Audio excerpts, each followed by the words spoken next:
Welcome to another episode of the Tech Room Podcast. I have with me a very fascinating guest, full of expert opinion and insights. So please introduce yourself.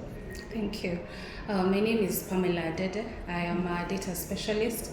By data specialist, I mean I have expertise in data management, data engineering, and I'm now venturing into data science. So my educational background is in computer science, and I started off in the data management aspect of managing information. And sometime in 2020, I picked up an interest in data science. So I'm currently on the data science learning curve. Okay. Yes. Besides that, I'm also a Google Women Tech Makers ambassador.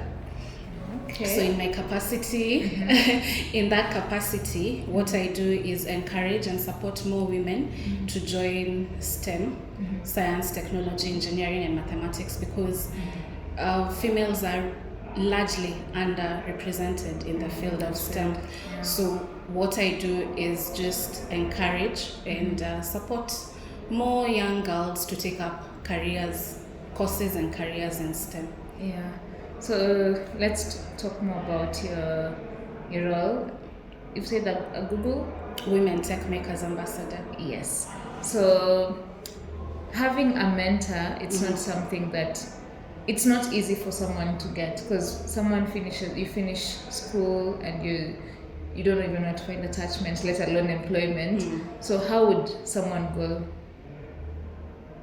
do that, find opportunities or place themselves in places where they can find opportunities? So to start with, a summit like this one, the Africa eDigital Connect Summit, is a very good place to start from, and it's also good in increasing that awareness and that visibility of other women in the field.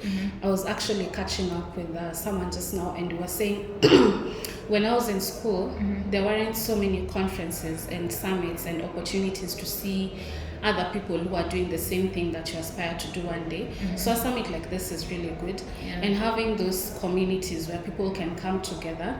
And STEM is really wide. Technology is really wide. There are so many different fields within technology. So when you have something like Women in Technology and Innovation Africa, which is a community that has come together in Africa for Africa, it's really good, because then you can see people from your same background doing that which you aspire to do one day, and you can ask them to mentor. You can be bold enough to say, how do I do this? Exactly. How do I go from here to the next level? Okay, so the topic you were discussing about was digital strategies and privacy in organization in eGovernance. Yes. So eGovernance generally in Africa, do you think we are ready to take the next step? Because in Kenya we have done that, and we are pioneering that. But now are other countries also in line? From our presentation, we mentioned that Kenya is ahead when it comes to, for example, the Kenya Data Protection Act. We are ahead in terms of having good regulation to make sure that the citizens' data is safe and it's secure. We don't have a framework yet for the whole of Africa as far as I'm concerned, but we are doing well in terms of e-citizen, in terms of increasing that efficiency, such that if I need government services, I don't need to travel to an office the way it was many years back. Yes, I can apply for a passport from the comfort of my home. I can check whether my driving license is valid from the comfort of my home, and that kind of thing. So as for the rest of Africa, I'm not really sure, but Kenya has done well in making sure services are at our fingertips. Okay. What's next for e-governance, or what's your recommendation for what we can do better? What we can do better is as a government increase awareness. Increase awareness, especially when it comes to data protection. Citizens should know about The Kenya Data Protection Act is very good.